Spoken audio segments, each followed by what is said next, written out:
जय जगत्माता बगलामुखी ओम ह्रीं बगलामुखी वरदे सर्वसौभाग्यप्रदायिनी समस्त भक्तानां सर्वाभीष्टं साधय साधय ह्रीं ओम स्वाहा. தசமகா வித்யா அப்படின்னு நீங்கள் கேள்விப்பட்டிருப்பீங்க. தசமகா வித்யா, அதுக்கு தசமகா வித்யா தேவிகள் அப்படின்னு போர்டில் எழுதியிருக்கு. தசமகா வித்யா தேவிகள். இந்த தசமகா வித்யா தேவிகள் அப்படின்னு சொல்லும்போது முதல்ல அது யார்? இந்த தசமகா வித்யா என்று சொல்லும்போது 10 வித்யா தேவிகள் அப்படின்னு அர்த்தம். அதாவது தசமகா வித்யா தேவிகள். இந்த வித்யா தேவி என்று சொல்லப்பட்டது 6. தசமகா என்று சொல்லும்போது 10 மகா வித்யா தேவிகள். யார் இந்த வித்யா தேவி? சாட்சால் பராசக்தி. பராசக்தி என்ற வாக்குக்கு என்ன அர்த்தம் என்றால், பிரம்ம விஷ்ணு மகேஸ்வரன்மாரும் ஆராதிக்கப்பட்ட தெய்வம், சர்வ சக்திகளுடையும் உறவிடம், உத்பவஸ்தானம், சர்வ சக்திகளுக்கும் அதீதமான, அதீனம் அல்ல அதீதம், எல்லாத்துக்கும் மேலே, சர்வ சக்திகளுக்கும் மேலே உள்ள சக்தி, சர்வ சக்தி பிரதாயினி, அதாவது எல்லாத்துக்கும் பவர் கொடுக்கப்பட்ட சக்தி அப்படின்னு அர்த்தம். ஒரு எக்ஸாம்பிள் சொன்னால், இங்கே ஒரு 1000 பல்பு எரிஞ்சிட்டே இருக்குன்னு வச்சுக்கோங்களேன். 1000 பல்புகள் எரியுது, பல பல கலரில் எரிஞ்சு கொண்டே இருக்கிறது. இதெல்லாம் ஜெனரேட்டரில் இருந்து தான் எரிஞ்சு கொண்டு இருக்கிறது. அப்போ இந்த பல்பெல்லாம் எரியறதுக்கு அந்த பவர், கரண்ட்னா பவர் தானே, அந்த பவர் எங்கேருந்து வருது? ஜெனரேட்டரில் இருந்து வருது. அந்த ஜெனரேட்டரில் இருந்து உருவாகக்கூடிய கரண்ட் தான் 1000 லைட்டுகள் 1000 ரூபத்தில் 1000 வர்ணத்தில் எல்லாம் எரியறதுக்கு காரணம். அப்போ அந்த கரண்ட் எங்கே இருந்து வருது? ஜெனரேட்டரில் இருந்து வருது. அந்த ஜெனரேட்டர் தான் அந்த பராசக்தி என்று சொல்லப்பட்டது. சர்வ தெய்வங்களுக்கும் சக்தி, சைதன்யம், பவர் இதெல்லாம் தரப்பட்டது பராசக்தி தான். பராசக்தி என்று சொல்லப்பட்டது தான் பரபிரம்மஸ்வரூபிணி.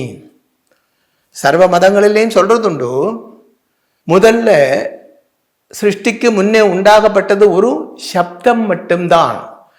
நம்ம ஹிந்து வேத சாஸ்திரப்படி எப்படி சொல்றாருன்றால், எல்லாம் டோட்டலாக இருட்டாக இருந்தது. மிட் நைட்டில் ஒரு ரூமுக்குள்ள கரண்ட் ஒன்றுமே இல்லாமல் எல்லாம் லைட்டு ஓப்பன் பண்ணிட்டு எப்படி இருந்து பாருங்க, ஃபேன் மட்டும் ஓடட்டும். அப்போ அந்த சவுண்டு, அந்த ஃபேனோட சவுண்டு, அந்த ஃபேனோட சவுண்டு மட்டும் கேட்கும். ஒன்றுமே தெரியல, ஒன்றுமே பார்க்கறதுக்கே இல்லை, ஒரே இருட்டு. கண் அடைச்சால் எப்படி இருக்கும்? அதை விட இருட்டு. அப்போ அப்படி இருந்ததாம் ஆரம்ப காலத்துக்கு முன்னாடி. அப்புறம் அந்த சவுண்டு, அந்த வாய்ஸில் இருந்து தான் மற்றதெல்லாம் உண்டாயாச்சு. பிரம்மா, விஷ்ணு, சிவன் இதெல்லாம் அந்த வாய்ஸினால் படைக்கப்பட்டது. இதே தான் பைபிள்லையும் சொல்லி இருக்கிறது. ஆதியில் வசனம் உண்டாயிருந்தது, அந்த வசனம் தெய்வமாகி அப்படின்னு தான் பைபிள்லையும் சொல்றாங்க. நமக்கு அது ஓம் ஓம் ஓம் அப்படி நமக்கு நம்ம வேதங்கள் அப்படிதான் சொல்றது. அவங்க வசனம் அப்படின்னா வாய்ஸ், ஒரு சப்தம் அப்படின்னு இருக்கே தவிர, ஒரு வாக்கு அப்படி இருக்கே தவிர அது என்ன அப்படின்னு சொல்றது இல்லை. அப்போ பிரம்ம விஷ்ணு சிவன்மாரும் தேவன்மாரும் எல்லாம் சேர்ந்து எங்களுக்கு மேலே இருக்கப்பட்ட ஒரு பவர் இருக்குன்னு தெரியும். அந்த பவர் யாரு, எங்களை படைத்தது யாரு, எங்களுக்கு அது தெரியணும் அப்படி சொல்லி ப்ரே பண்ணும் பொழுது அந்த ஓம் என்று சொல்லப்பட்ட சக்தி, அதாவது பரபிரம்மம், ஒரு ஸ்திரீ ரூபத்தில் பிரத்யட்சமாயிடுச்சு. அதுதான் பராசக்தி, பரபிரம்மஸ்வரூபிணி. பிரம்மா, விஷ்ணு, சிவன் இந்த 3 தெய்வங்களோடு கூட சரஸ்வதி, மகாலட்சுமி, ஸ்ரீபார்வதியாக இருக்கப்பட்ட அந்த பராசக்தியினுடைய அம்சங்கள் இல்லை என்றால் இவங்க நிர்ஜீவம்தான். இந்த காலத்தில் எப்படி சொல்லலாம்? செல்ஃபோன் எவ்வளோ காஸ்ட்லி உள்ளதாக இருந்தாலும் அதில் அந்த பேட்டரி இல்லைன்னா அது யூஸ்லெஸ், ஒர்க் பண்ண முடியாது. அதே மாதிரி பிரம்மா, விஷ்ணு, சிவன் இவருக்கெல்லாம் எனர்ஜி கொடுக்கப்பட்டது தான், பேட்டரி தான் இந்த 3 தேவிகள், சரஸ்வதி, மகாலட்சுமி, ஸ்ரீ பார்வதி.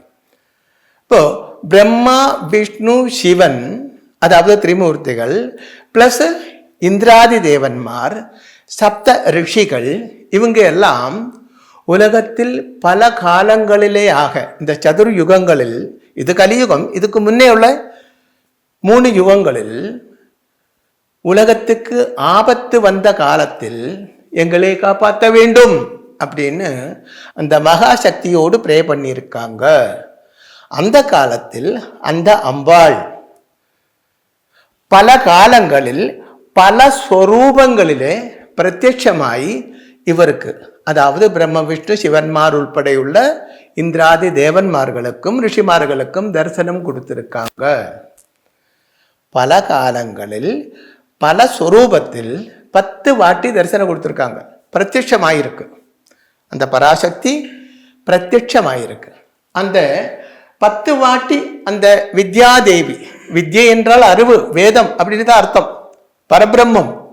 அந்த தேவி 10 வாட்டி பிரத்யட்சமாயி தரிசனம் தந்து அனுகிரகம் பண்ணியிருக்காங்க. அது யாரெல்லாம்? மாதங்கி சுரூபத்தில் புவனேஸ்வரி, பகலாமுகி, திரிபுரசுந்தரி, தாரா, காளி, ஆதிலட்சுமி, சின்னமஸ்தா, தூமாவதி, பைரவி. இதுதான் அந்த 10 தேவிமார். மாதங்கி, புவனேஸ்வரி, பகலாமுகி, திரிபுரசுந்தரி, தாரா, காளி, கமலா, சின்னமஸ்தா, தூமாவதி, பைரவி. இதுதான் 10 தேவிகள். கமலா என்று சொல்லப்பட்டது ஆதிலட்சுமி. சாதாரணமாக நீங்கள் லக்ஷ்மி தேவியோட ஃபோட்டோ எல்லாம் பார்த்துருப்பீங்க, அபயம், வரதம், அப்புறம் 2 கையில் தாமரை, இப்படி 4 கையோட தான் பார்த்துருப்பீங்க அந்த ஃபோட்டோ. ஆனால் ஆதிலட்சுமி என்று சொல்லும்போது 8 கைகள் இருக்கு. திரிசூலம், சங்கு, சக்கரம், கதா இதெல்லாம் உள்ள 8 கைகள், அபயம், வரதம், இப்படி 8 கைகள் இருக்கும். அதுதான் ஆதிலட்சுமி, ஆதி பராசக்தி அப்படின்னு அர்த்தம். அப்போ பாருங்க, இதில் சரஸ்வதி தேவி இல்லை, லக்ஷ்மி தேவி இல்லை, பார்வதி தேவி இல்லை. அவங்க எல்லாம் ஆதி பராசக்தியோட அம்சஸ்வரூபங்கள் தான். அம்சஸ்வரூபம் என்ன? அதாவது ஒரு பெரிய அக்னி எரிஞ்சு கொண்டே இருக்குன்னு அப்படி வச்சுக்கோங்களேன். ஒரு ஹோமகுண்டத்தில் பெருசாக அக்னி எரிஞ்சு கொண்டே இருக்கு. அது இந்த சின்ன ஒரு திரி கொளுத்தி எடுத்தாச்சு. அப்போ அந்த அக்னியோட அம்சம்தான் இது இல்லையா? அந்த திரியில எரியப்பட்ட அக்னியும் அதுதான் அம்சம் என்று சொல்லப்பட்டது. அதுதான். அப்போ அது சரஸ்வதி, மகாலட்சுமி, ஸ்ரீ பார்வதி, அந்த தேவிமார். இது ஆதிபராசக்தியோட உண்மையான ஸ்வரூபம். 10 காலத்தில் 10 விதத்தில் தரிசனம் கொடுத்திருக்காங்க, வித்தியஸ்தமான காலங்களில். அதுதான் மாதங்கி, புவனேஸ்வரி, பகலாமுகி, திரிபுரசுந்தரி, தாரா, காளி, ஆதிலட்சுமி, சின்னமஸ்தா, தூமாவதி, பைரவி. இதில் மாதங்கி, புவனேஸ்வரி, திரிபுரசுந்தரி, மகாலட்சுமி, இந்த தேவிமார் மாதங்கி, புவனேஸ்வரி, திரிபுரசுந்தரி, மகாலட்சுமி, இந்த 4 தேவிமார் சாத்விக ஸ்வரூபம் உள்ளவங்கள், சாத்விக குணம் உள்ளவங்கள், ஸ்வரூபம் அல்ல குணம் உள்ளவங்கள். உலகத்தில் 3 விதத்திலே தான் குணங்கள், சத்வ, ரஜ, தம. சாத்விகம், ராஜசம், தமோ குணம். இப்படி 3 குணம் என்றால் சுபாவம். அப்படி அவனோட குணம் நல்லா இல்லை அப்படின்னா அவனோட சுபாவம் நல்லது இல்லை அப்படின்னு தானே அர்த்தம். இப்போ சாத்விகம், ராஜசம், தாமசம், இந்த 3 குணங்களிலே இதில் ஏதாவது ஒரு குணம், சிலவருக்கு 3ம் சேர்ந்திருக்கும். இதில் ஏதாவது ஒரு குணம் இல்லாமல் எந்த உயிரினங்களும் உலகத்தில் கிடையாது. எந்த மனுஷனுக்கு மட்டுமில்லை, எந்த உயிரினங்களிலும். இப்போ இங்கே மாதங்கி தேவி சாத்விகம் தான், ரொம்ப சாஃப்ட், மகாலட்சுமி மாதிரி ரொம்ப சாஃப்டான ஸ்வரூபம். அதே மாதிரி புவனேஸ்வரி ரொம்ப சாஃப்டான ஸ்வரூபம், சாஃப்டான ஸ்வபாவம். மகாலட்சுமி அதாவது ஆதிலட்சுமி ரொம்ப சாஃப்டான ஸ்வரூபம். திரிபுரசுந்தரி ரொம்ப சாஃப்டான ஸ்வரூபம். அப்போ அவங்க எல்லாம் சாத்விக ரூபங்கள். அடுத்தது சாத்விகம், அப்புறம் ராஜசம், ரஜோகுணம், கொஞ்சம் உக்ரமாகவே இருக்கும். அது ரஜோகுணம் உள்ளது. தாராதேவி ரஜோகுண ஸ்வரூபம்தான். காளி தேவி ரஜோகுண ஸ்வரூபம்தான். சின்னமஸ்தா தேவி ரஜோகுண ஸ்வரூபம்தான். பைரவி ரஜோகுண ஸ்வரூபம்தான். இந்த தேவிமாரெல்லாம் ரஜோகுணம் உக்ரஸ்வரூபம். அந்த தேவிமார் ஒரே ஒரு தேவி மட்டும் இதில் தூமாவதி லாஸ்ட் அம்பாவளோட லாஸ்ட் ஸ்வரூபம். தூமாவதி தமோகுண ஸ்வரூபமாக இருக்கிறது. அது எப்போ தமோகுணம்னு சொன்னா என்ன சொல்லுவாங்க, ரொம்ப லேசி. அதே மாதிரி க்ஷிப்ர பிரதானி கூட, க்ஷிப்ர கோபி கூட. அப்போ இந்த பேரோட 3 பேருடைய சுபாவங்கள்லாம் ஒரு சின்ன எக்ஸாம்பிள் சொல்கிறேனே. இப்போது 3 விளக்கு வச்சுருக்குன்னு வச்சுக்கோங்களேன், 3 தீபங்கள். ஒன்றில் நெய் ஊற்றி வச்சுருக்கு, திரி போட்டு வச்சுருக்கு. இன்னொன்றில் கெரோசின் மண்ணெண்ணெய் ஊற்றி வச்சுருக்கு.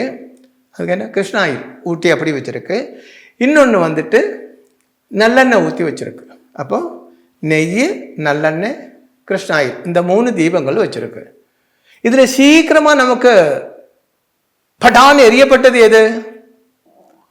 கெரோசின் தான், மண்ணெண்ணெய் இல்லையா? கத்திச்சு வச்சாச்சுன்னா சீக்கிரமாக எரியும். ஆனால் அது அவ்வளோ நல்லதல்ல இல்லையா? மண்ணெண்ணெய் தீபம் வீட்டில் அந்திக்கெல்லாம் நிலவிளக்கு மண்ணெண்ணெய்க்கு பதிலாக மண்ணெண்ணெய் தீபம் ஏற்றுவாங்களா? இல்லை. ஆனால் பழைய காலங்களெல்லாம் வீட்டில் நிறைய அதுதான் ஏற்றிட்டு இருந்தது. அடுத்தது அப்போ அது சீக்கிரமாக எரியுது. அடுத்தது அந்த ஜிஞ்சிலி ஆயில், அதாவது நல்லெண்ணெய். அது இப்படி தீப்பெட்டி உரைச்சி வச்சாச்சுன்னா கொஞ்சம் நேரம் ஆகும், சீக்கிரமாக எரியாது. அதே விட இன்னும் கொஞ்சம் நேரம் ஆகும் நெய் விளக்கு ஏற்றி வச்சனா. அது எரியறதுக்கு கொஞ்சம் அதிக டைம் எடுக்கும், அப்படி பிடிச்சிட்டே இருக்கணும் இந்த தீபம். அப்போ பாருங்க, இதிலே ரொம்ப உத்தமமாக இருக்கிறது நெய் விளக்கு தான். லேட்டாக தான் அதோடு கத்தி எரிஞ்சு மேலே வெளிச்சம் தரும். அதே மாதிரி நல்லெண்ணெய், ஆனால் சீக்கிரமாக பயங்கரமாக எரிஞ்சு வெளிச்சம் தரப்பட்டது இந்த கெரோசின் மண்ணெண்ணெய் தான். அப்போ அதே மாதிரி தான் இந்த சாத்விக, ராஜச, தாமச மூர்த்திகள் என்று சொல்லப்பட்டது. அப்போ சிலவர் கொஞ்சம் அதிக உபாசனை செய்தால்தான் பிரசாதிக்கும். அது அதிக காலம், பல தலைமுறைக்கு, பல ஜென்மத்துக்கு அந்த பலன் இருக்கும். தூமாவதி சேவை செய்தாச்சுன்னா சீக்கிரமாக நமக்கு பலன் வரும், எல்லாம் நடக்கும். ஆனால் ஒரு டைமோடு அது முடிஞ்சு போய்விடும். சீக்கிரமாக மண்ணெண்ணெய் விளக்கு எரிஞ்சு முடியும் இல்லையா? அதே மாதிரி அப்போ இங்கே மாதங்கி, புவனேஸ்வரி, திரிபுர சுந்தரி, ஆதிலட்சுமி, இந்த தேவிகள் எல்லாம் சத்வகுண சுரூபங்கள். ரஜோகுண சுரூபங்கள் தாரா, பைரவி, சின்னமஸ்தா, காளி. இவங்க ராஜசமூர்த்திகள். தமோகுண ஸ்வரூபம் என்று சொல்லப்பட்டது தூமாவதி மட்டும். இனி ஒரு தேவி இருக்கு, அதுதான் பகலாமுகி தேவி. பகலாமுகி தேவி சத்வ, ரஜ, தமோகுண ஸ்வரூபிணி. சாத்விகம், ராஜசம், தாமசம் இந்த 3 குணங்களும் ஒன்று சேர்ந்தவள் பகலாமுகி தேவி. அதான் பகலாமுகி தேவி சர்வதா மஞ்சள் வஸ்திரம் மட்டும்தான் கட்டுவாங்க. பகலாமுகி ஆராதிக்கப்பட்டவனும் மஞ்சள் வஸ்திரம் தான் கட்ட வேண்டும், மஞ்சள் புஷ்பம் கொண்டு பூஜை செய்ய வேண்டும். இப்படியெல்லாம் நிறைய விதிமுறைகள் இருக்கு. அந்த மஞ்சள் பகலாமுகி தேவியோட சாத்விக குணத்தை காட்டப்பட்டது, சத்துவ குணத்தை காட்டப்பட்டது. அடுத்தது ரஜோகுணம். ஆயுதங்களிலே ரொம்ப பவர்ஃபுல்லாக இருக்கப்பட்டது வஜ்ராயுதம். வஜ்ராயுதம் இந்திரன் கையிலே இருக்கு, அது பராசக்தி கொடுத்தது தான். சுப்பிரமணிய பகவான் கிட்டே இருக்கு, அது பகலாமுகி தேவி கொடுத்தது தான். அப்புறம் பகலாமுகி தேவி கிட்டேயும் இருக்கிறது. ஆயுதங்களிலே ரொம்ப பவர்ஃபுல்லானது வஜ்ராயுதம். அது அம்பாள் கையிலே இருக்கு, அது அம்பாளோட ரஜோகுணத்தை காட்டுறது. அடுத்தது அம்பாளோட கையிலே ஒரு நாக்கு பொழுது, அதாவது ஒரு அசுரனுடைய நாக்கு பொழுது கையிலே வச்சிருக்கும். ஒருத்தனோட நாக்கு பொழுது எடுக்கிறதுன்னு சொன்னால் அவ்வளவு நல்ல ஒரு செயல் அல்ல இல்லையா? அதுதான் அது அம்பாளோட தமோ குணத்தை காட்டுறது. அப்போ பகலாமுகி தேவி சாத்விகம், ராஜசம், தாமசம் என்ற சத்துவ, ரஜ, தம குணங்களும் சேர்ந்தவள். உபாசனைகளில் ரொம்ப சிறந்தது வித்யோபாசனை தான். வித்யோபாசனை சொன்னால் இந்த தேவிமாரில் யாரையாவது ஒரு தேவியே உபாசனை செய்யப்பட்டது.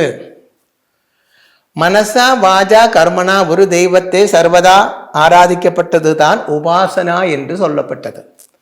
எப்பவும் மனசு கொண்டும் செயல் கொண்டும் அதே மாதிரி திங்கிங் சிந்தை மனசு வாஜா கர்மனா, மனசா வாஜா கர்மனா, மனசு கொண்டு கர்மத்தினாலே அதே மாதிரி செயலினாலே எல்லாம் எப்பவும் ஒரே மூர்த்தியை ஆராதித்து கொண்டிருக்கப்பட்டது தான் உபாசனை என்று சொல்லப்பட்டது.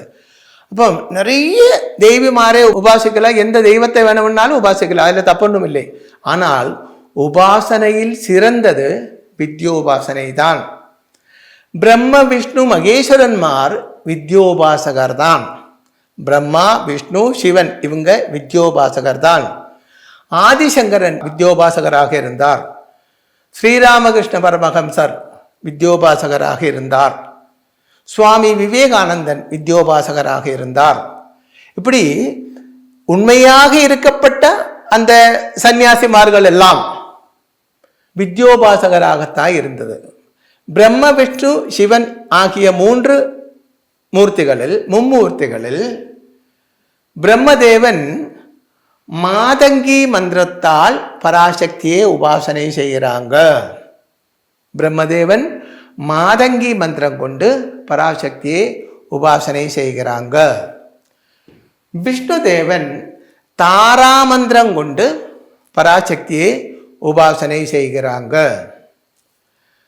மகாதேவன் அதாவது சாஷால் சிவன் பெகலாமுகி மந்திரம் கொண்டு தான் பராசக்தியை உபாசிக்கிறாங்க.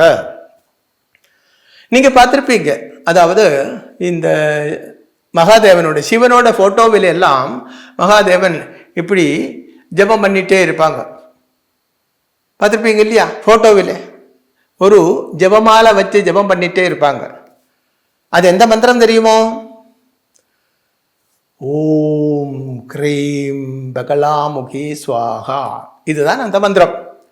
பகலாமுகி தேவியோட நவாட்சரி மந்திரம் தான் மகாதேவன் உபாசனை செய்கிறாங்க. அப்போ பகலாமுகி மந்திர ஜபம் கொண்டு மகாதேவன் பராசக்தியை உபாசிக்கிறாங்க, ஆதி பராசக்தியே. பிரம்மதேவன் மாதங்கி மந்திரத்தினால், மாதங்கி தேவி ஸ்வரூபத்தினால் பராசக்தியை உபாசிக்கிறாங்க. விஷ்ணுதேவன் தாரா மந்திரத்தால் பராசக்தியை உபாசிக்கிறாங்க. அப்போ இது எல்லாமே ஒரே ஆள் தான். அது உங்களுக்கு புரிகிற மாதிரி இன்னொரு விஷயம் சொல்கிறேனே. இப்போ ஒரு லேடி, வீட்டில் உள்ள ஒரு லேடி, ஒரு ஸ்திரீ, வீட்டம்மா அப்படி சொல்லலாம். அந்த வீட்டில் உள்ள கிரகநாயிகா, வீட்டம்மா, அந்த வீட்டில் உள்ளவங்க, அவங்க அவரோட ஹஸ்பண்டுக்காரு வைஃபு, இந்த லேடியோட ஹஸ்பண்டுக்கு வைஃபு, தங்கச்சிக்கு அக்கா, குழந்தைக்கு அம்மா, நாத்தனாருக்கு நாத்தனார். இப்படி எத்தனை சொரூபங்கள், எத்தனை வேஷத்தில் அவங்க நிற்பாங்க. ஆனால் ஆளெல்லாம் ஒன்று தான். ஒரு ஆள் வந்து அம்மானு கூப்பிட்றாங்க, ஒரு ஆள் வந்து மதினின்னு கூப்பிட்றாங்க, ஒரு ஆள் வந்து நாத்தனாரே கூப்பிட்றாங்க, அவரோட பேர் சொல்லி வீட்டுக்காரர் கூப்பிடுறாங்க, அக்கான்னு கூப்பிடுறாங்க, தங்கச்சின்னு கூப்பிடுறாங்க, மகளேன்னு கூப்பிடுறாங்க, அப்பா வந்து மகளேன்னு தான் கூப்பிடுவாங்க. இதெல்லாம் யாரு? இந்த ஒரே லேடி தான். அதே போல இந்த 10 சுரூபங்கள், அதாவது மாதங்கி, புவனேஸ்வரி, பகலாமுகி, திரிபுரசுந்தரி, தாரா, காளி, ஆதிலட்சுமி, சின்னமஸ்தா, தூமாவதி, பைரவி என்று சொல்லப்பட்ட 10 சுரூபங்களும் ஆதி பராசக்தியாகிய பரபிரம்ம ஸ்வரூபிணியாகிய பராசக்தியோட ஸ்வரூபங்கள் தான். இதெல்லாம் யாரு? பராசக்தி தான். பராசக்தி யாரு? சர்வ சக்திக்கும் அதீதமான சக்தி, எல்லா சக்திகளுக்கும் மேலே உள்ள சக்தி, அதுதான் பராசக்தி. இதுதான் தெய்வ சாஸ்திரம். இந்த பராசக்தி தான் பிரம்மா விஷ்ணு சிவனை சிருஷ்டிச்சது. எல்லா சர்வச்சராச்சரங்களையும் எல்லா லோகங்களையும் சிருஷ்டிச்சது பிரம்மா விஷ்ணு சிவன் ஆகிய மும்மூர்த்திகளை சிருஷ்டிச்ச பராசக்திக்காக பிரம்மதேவன் தான் சிருஷ்டி நடத்துறாங்க. அப்ப பிரம்மதேவன் சிருஷ்டி நடத்துறது யாருக்காக? பராசக்திக்காக. மனுஷனையும் தேவன்மார்களையும் எல்லாம் சிருஷ்டிச்சது பிரம்மதேவன் தான். அந்த பிரம்மதேவன் பராசக்தியினுடைய கட்டளையை தான் நிறைவேற்றுறாங்க. விஷ்ணுதேவன் சர்வம் பரிபாலிக்கிறது, சர்வத்தையும் காப்பாத்துறது. அந்த வேலை விஷ்ணு பகவானுக்கு கொடுத்திருக்கப்பட்டது பராசக்தி. காலாகாலங்களில் சம்ஹாரம் செய்து உலகத்தை காப்பாற்ற வேண்டும். அந்த வேலை மகாதேவனுக்கு கொடுத்திருக்கப்பட்டது பராசக்தி. அப்போ பிரம்மா, விஷ்ணு, சிவன் ஆகிய திரிமூர்த்திகள் சிருஷ்டி, ஸ்திதி, சம்ஹாரம் ஆகிய வேலை செய்யப்பட்டது பராசக்திக்காகத்தான். அப்ப எல்லா தெய்வங்களுக்கும் மேலே உள்ளது பராசக்தி. நம்ம பூமியில இருந்து பார்த்தால் நமக்கு வெளிச்சம் தரப்பட்டது சூரியன் இல்லையா? அதே மாதிரி எல்லா பிரபஞ்சத்துக்கும் சர்வ சைதன்யமும் தெய்வங்களுக்கு தெய்வம், தெய்வங்களுடைய எல்லாம் சக்தி தரப்பட்ட அந்த சக்தி உறவிடம் சாட்சால் பராசக்தி தான். அந்த பராசக்தி தான் பகலாமுகி தேவி. ஜெய் ஜெகத் மாதா தேவி பகலாமுகி. ஓம் ஹ்ரீம் பகலாமுகி வரதே சர்வ சௌபாகிய பிரதாயினி சமஸ்த பக்தானாம் சர்வ அபீஷ்டம் சாதய சாதய ஹ்ரீம் ஓம் ஸ்வாஹா.